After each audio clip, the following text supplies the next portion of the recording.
Class 9th lecture number 12 का part 2 उल्लू हमने शुरू किया है। यहाँ पे उल्लू के बारे में बता रही थी कि बेवकूफ़ी की अलामत उसको समझा जाता है। वो खंडरों में रहता है, यानी वीरान जगहों पे रहता है। अक्सर हम कहते हैं ना कि यहाँ पर तो उल्लू बोल रहे हैं। जहाँ किसी हमने वीरानी को ज़ाहिर करना हो, कहीं पे वीरानी को, सुनसान जगह को, तो हम कहते हैं कि यहाँ पर तो उल्लू बोल रहे हैं। तो इसलिए कहा गया कि वो खंडरों में रहता है, यानी वीरान जगहों में रहता है। लेकिन खंडर बनने की वजूहात दूसरी हैं कि बेचारे उल्लू को ये नहीं है कि उल्लू यहाँ रहता है तो इसलिए ये खंडर बन गए हैं। खंडर किसी और वजह से बने हैं। ज़रूरी नहीं है कि उल्लू के रहने से ही कोई जगह वीरान और सुनसान होती है। उल्लू का जिक्र पुराने बादशाहों ने अपने रोज़नामचों में अक्सर किया है। रोज़नामचा होता है रोज़ाना का हिसाब किताब लिखने वाली किताब जो होती है उसे कहा जाता है। तो बादशाहों ने जो है वो अपने रोज़नामचों में उसका जिक्र किया है। लेकिन इससे उल्लू की पोजीशन बेहतर नहीं हो सकती कि बेचारा काफ़ी ज़्यादा हमारे मुआशरे में बदनाम है। हर बुरी मिसाल के लिए हम उल्लू का लफ्ज़ इस्तेमाल करते हैं। उल्लू की 20 किस्में बताई जाती हैं। इसको मार्क करें एज ऑब्जेक्टिव।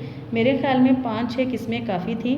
वैसे उल्लुओं की आदतें आपस में इस कदर मिलती जुलती हैं कि एक उल्लू को देख लेना तमाम उल्लुओं को देख लेने के मुतरादिफ है। मुतरादिफ यानी बराबर है कि सारे उल्लुओं की आदतें एक जैसी होती हैं। एक को देख लें तो लगता है हमने सारे ही देख लिए हैं। उल्लू को वही पसंद कर सकता है जो फितरत का ज़रूरत से ज़्यादा मद्दाह हो। मद्दाह तारीफ़ करने वाला, यानी कुदरत की तारीफ़ हमने ज़रूरत से ज़्यादा जिसने करनी है तो वही उल्लू को पसंद करता होगा। रोज़मर्रा के उल्लू को बूम कहा जाता है। ये रोज़मर्रा का उल्लू जो बूम का मतलब भी बेवकूफ़ है। इससे बड़े को चुवद और चुवद से बड़ा उल्लू अभी तक दरियाफ्त नहीं हुआ। इनको भी ऑब्जेक्टिव के तौर पे मार्क कर लें। दिन भर उल्लू आराम करता है और रात भर हू हू करता है। ये भी ऑब्जेक्टिव है। उल्लू रात भर क्या करता है, हू हू को ऑब्जेक्टिव को मार्क करें। इसमें क्या मसलहत पोशीदा है, यानी क्या बेहतरी है, क्या भलाई है, उसमें हमें नहीं पता कि वो दिन को आराम करता है और रात को बोलता है।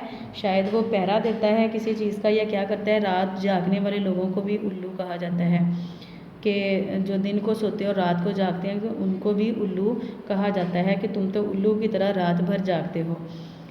मेरा क़यास इतना ही सही है। क़यास ख़याल, ये मुसन्निफ़ मेरा उनके लिए अपने आप को जो है वो लफ्ज़ मेरा अपने के लिए इस्तेमाल कर रहे हैं। मेरा क़यास इतना ही सही है जितना कि आपका। लोगों का ख्याल है कि उल्लू तू ही तू का वजीफ़ा पढ़ता है। अब यहाँ पर तू ही तू को भी मार्क करें कि उल्लू कौन सा वजीफ़ा करता है। एक ये है कि रात भर उल्लू क्या करता है, हू, और दूसरा वो वजीफ़ा कौन सा पढ़ता है, तू ही तू का।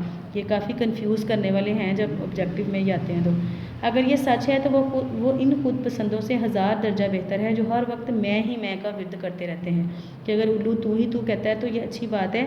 जो लोग खुद पसंद होते हैं मैं हर वक्त कहते हैं कि जो कहते हैं कि बस मैं ही हर चीज़ में हूँ। कुछ लोगों को बहुत ज़्यादा आदत होती है, हर चीज़ में मैं को ले आते हैं कि मैं ऐसे हूँ, मैंने ऐसे किया, मैं ही बेहतर हूँ, मेरी ये चीज़। तो जो लोग मैं का वजीफ़ा करते हैं वो कह रहे हैं उन लोगों से उल्लू हद दर्जा बेहतर है।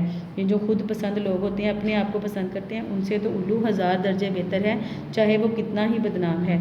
शौक़ और बातूनी परिंदों में उल्लू का मर्तबा बहुत बुलंद है, लेकिन वो चुपचाप रहता है और गालिबन हिस्से मज़ाह से महरूम है। हिस्से मज़ाह यानी मज़ाह की आदत हिस्स उसमें बिल्कुल भी नहीं है।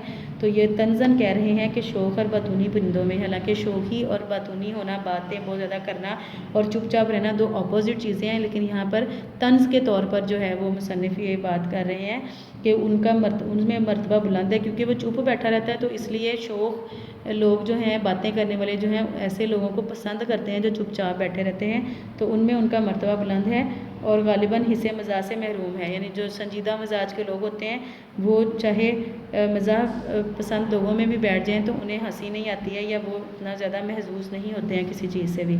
बहुत से लोग महज इसलिए ज़ी फ़हम समझे जाते हैं, ज़ी फ़हम समझ रखने वाले, समझदार लोग, कि वो कभी नहीं मुस्कुराते। यानी कुछ लोग सिर्फ संजीदगी को अपनी कह लें समझदारी के तौर पर इस्तेमाल करते हैं। कहते हैं कि हम संजीदा रहेंगे तो शायद ज़्यादा समझदार लगेंगे। पेज नंबर 82 पे आ गए हम।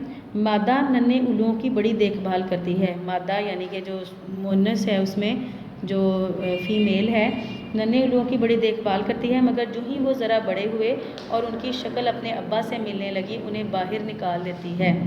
उल्लू को अपने बच्चों की तालीम और तरबियत से कोई दिलचस्पी नहीं। वो जानता है कि ये सब बेसुध है यानी बेकार है। उल्लू अच्छे भी होते हैं और बुरे भी। अच्छे तो वो होते हैं जो दूर जंगलों में रहते हैं। उल्लुओं को बुरा भला कहते वक्त ये मत भूलिए कि उन्होंने उल्लू बनने की इल्तिजा थोड़ा ही की थी, यानी उन्होंने ये दरख्वास्त नहीं की थी कि उनको उल्लू बनाया जाए। बेचारे अगर उल्लू हैं, ये सीधे साधे लोगों के लिए कि जो संजीदा मिजाज या सीधे साधे हैं, जो ज़्यादा नहीं बोलते, जो ज़्यादा शौक़ नहीं है, कि अगर वो ऐसे हैं तो उन्होंने थोड़ी ऐसा सोचा था कि वो अल्लाह ताला उन्हें इस तरह का बना दे। अगर वो इस तरह उनका मिजाज है तो कुदरती तौर पर ही ऐसा है।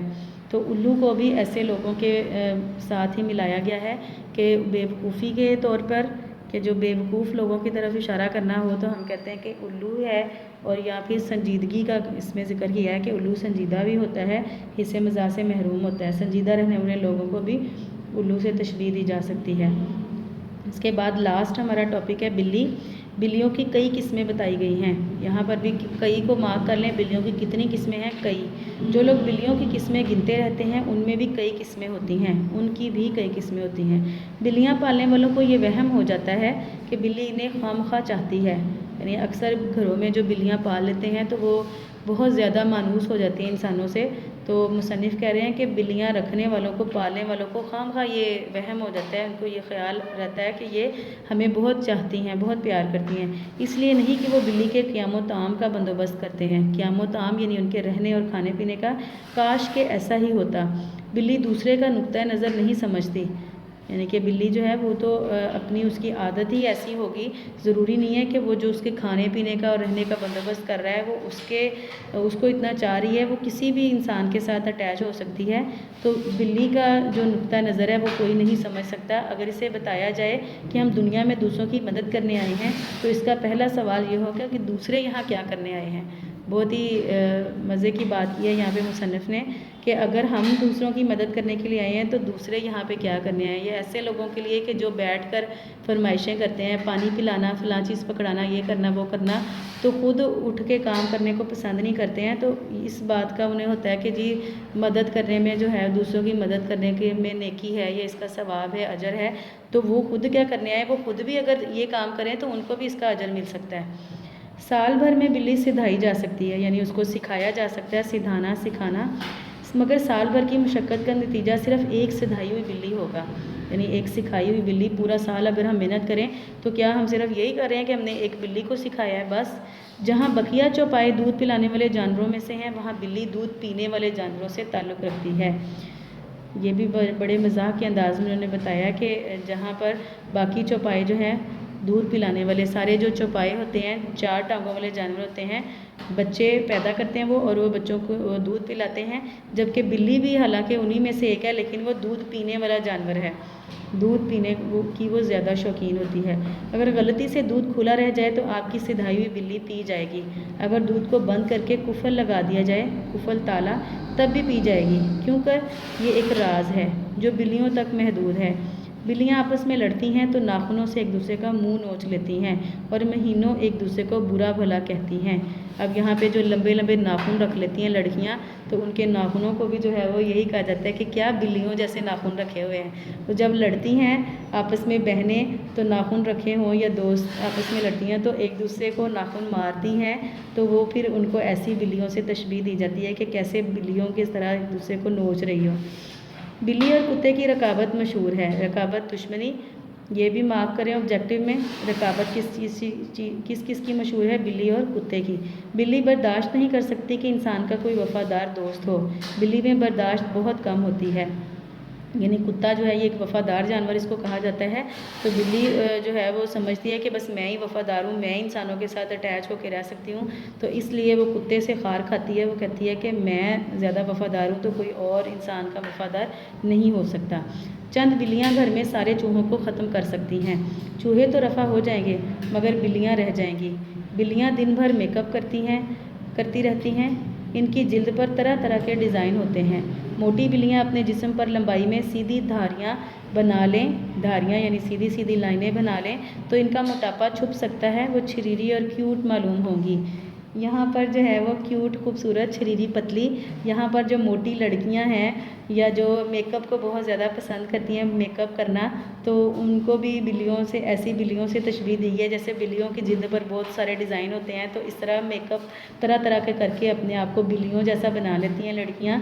तो मोटी बिल्लियाँ यानी मोटी लड़कियाँ जो हैं, अगर वो सीधी लाइनों वाली कमीज़ें पहने तो वो फिर पतली मालूम होती हैं। और ये आप तजुर्बा करके भी देखें, सीधी लाइनों वाले कपड़े पहनेंगे अगर, सीधी लाइनों वाले, तो आप पतले लगेंगे, और अगर चौड़ाई में जो लाइनें में पहनेंगे कोई प्रिंट तो आप मोटे लगेंगे। बिल्लियाँ दोपहर को सो जाती हैं। कब सोती हैं बिल्लियाँ? दोपहर को। ऑब्जेक्टिव में मार्क करें इसको। वो रात तक इंतज़ार नहीं कर सकती। बाज़ औक़ात बज़ाहिर सोई हुई बिल्ली इधर उधर देखकर चुपके से बाहर निकल जाती है। इससे बाज़ पुरस की जाए तो खफा हो जाती है। बाज़ पुरस करना, पूछ पूछ करना। बिल्ली की जगह कोई भी हो खफा हो जाएगा।